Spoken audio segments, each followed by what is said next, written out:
Welcome everybody to the Pirate Skills Meetup on June 17th, 2020, where we have a chance to nerd out about the best tools in growth marketing available in 2020. The first part is all about the strategy behind the growth marketing stack. I really consider this to be a big chess game. Yeah, I love chess. It's my favorite mind sport besides Go. And all of the growth marketing I do always feels a bit like a chess game because I'm always asking the question, what is the biggest move? I always have many opportunities, many tools, but I can usually choose only one for each function. I have to make a decision on one CRM, on one email tool, on one messenger bot for WhatsApp, for example. And if I try to use too many tools for one function, it might get really confusing. So the fundamental idea I try to always convey with all of the meetups, all of the growth marketing stuff is the following. All we're doing is try to get customers more smoothly through the customer journey of your business. Here you can see we need to acquire people, we need to activate them, we need to keep them around, which is called retention. We need to ask them for referrals, and we need to make more money with them than they cost us in the first place. And that is also the fundamental difference to me from like the old school marketer to the growth marketer. While in the good old days, it was enough to just fill the funnel from the top. Just put more and more people here at the top, and we don't care what happens afterwards. That's the responsibility of the product team. Not anymore. The growth marketer is responsible for the user flow. The CFO is responsible for the cash flow, growth marketer for the user flow. It starts at acquisition, but it ends at customer lifetime value. So I'm always very eager to be able to compare how do my different campaigns work? What is the customer lifetime value from somebody coming from Facebook compared to email, compared to SEO? And that's all we're trying to do. We are looking for tools that help us get people more smoothly through the customer journey. But it's seriously gotten crazy out there. I don't know if you noticed, but there are more tools coming out pretty much every day for everything. Here is the craziest map of them all. It's done by Chief Market, and this is a tool of the most popular 5,000 marketing tools. If you read the article that I linked below, they say like, yeah, it's actually 8,000, but who's counting? Yeah. So each of those areas represent one area of marketing. Let's zoom in a little bit and see. So the red one up here, that is all the tools about advertising and promotion. The orange one is about content marketing. This one here.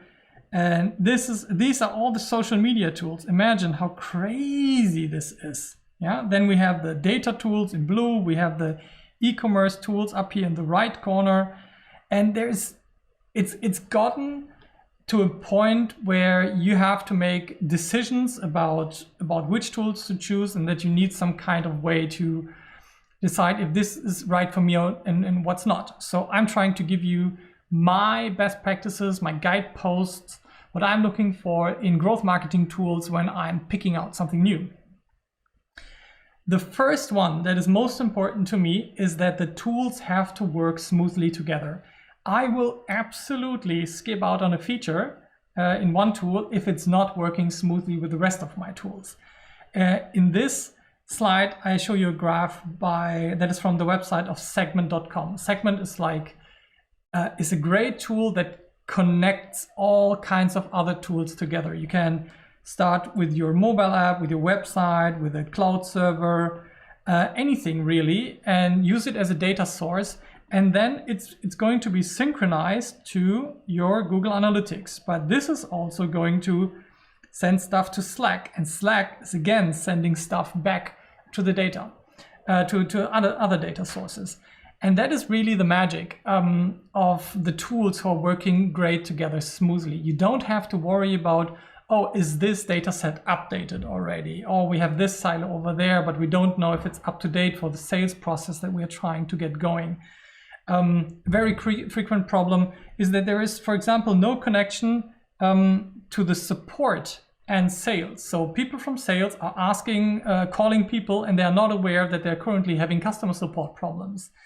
All that kind of stuff really leaves a lot of money on the table and cause a lot of headaches if you think about scaling your business. Yeah, but this is my first criterion.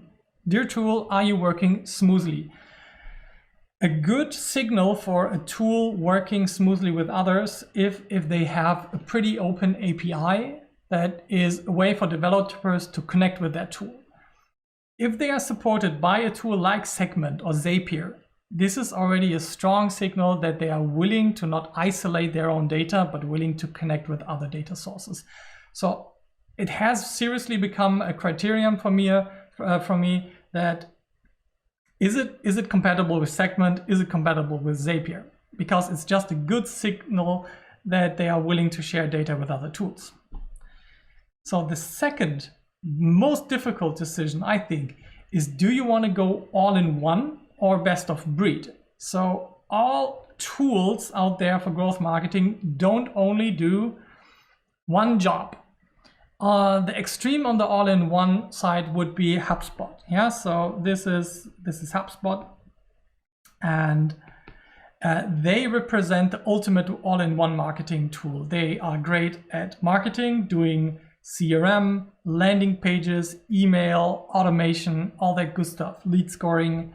Then they are good at sales. They have a good sales pipeline, rotations between salespeople, all that good stuff. Then they have support, and you can integrate all of those tools. You have one data source of truth.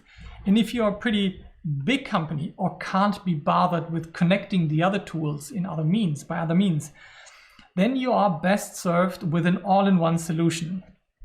But you need to step in with a certain commitment. Of course, there are always like incentives for the first year, but I think HubSpot, for most cases, and if you don't go for the super light version, it's like $600 a month and above. But if you're in B2B, for example, this is not a lot of money. So it's very much worth taking good care of your customers. The other decision, the other side of this decision is the best of breed tools. So we have WordPress, we have MailChimp, we have Salesforce. WordPress is one of the best ones in landing page building, email. We have MailChimp, it's highly discussable if that's the best. And we have Salesforce for sales. And they all do the job much better than HubSpot does it. Yeah, it's a better website builder, it's a better email tool, it's a better sales tool. But you are now responsible for connecting those tools and to keep them aligned. Yeah, so if you don't want to do this, go for HubSpot. If you are like me and you prefer to try different tools and not to get too locked into one system, then you're better served with the best of breed approach. The third component is that I want to optimize for learning, not for scaling yet. Most of us who are listening and who are part of the Pirate Skills community are not yet billion-dollar companies. Or if you're working in a big company like AXA, Aon, DHL, you're usually, if you're interested in the Pirate Skills stuff, you are in the innovation sector, you're starting a new project that doesn't have the scale of multi-million-dollar budgets. So at this scale, it is infinitely more important to optimize for learning. Is this tool going to help me learn more about my customer, learn how the customer journey is working for my audience? I don't need it to be the perfect tool that is working at $1 million a month at budget.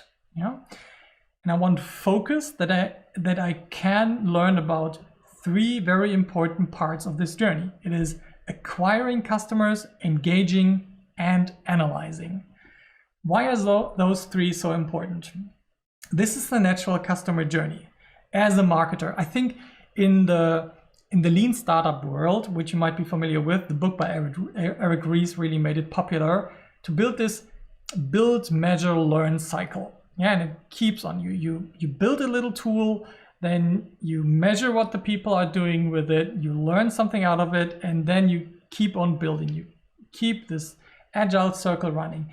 And I think acquire, engage, analyze is the growth marketer equivalent of that.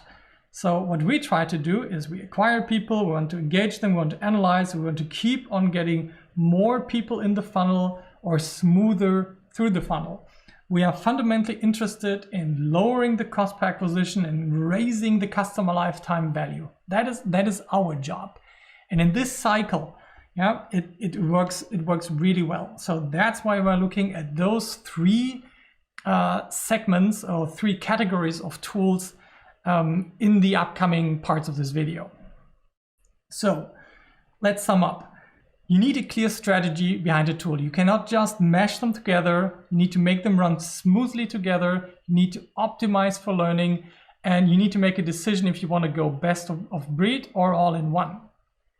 And then you're ready to make a decision on the upcoming parts of this.